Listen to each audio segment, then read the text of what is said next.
Okay, so this is my Tallboy Vcore Pro. So when I go up, it's beautiful. Can you hear it? So quiet and beautiful. But listen to when it goes down. Oh my goodness. Oh my goodness, why? Elephant dying. But when I go up, oh, beautiful. But when I go down, and check out the wobble. I think this happened after I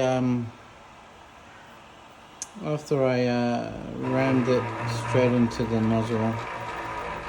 Oh, that's super wonky. So if you've got any suggestions for the wonky fix, I guess there's no real fix for a wonky lead screw. The only thing is don't crush your MacBook under your Vcore firstly. And then new lead screw, I guess.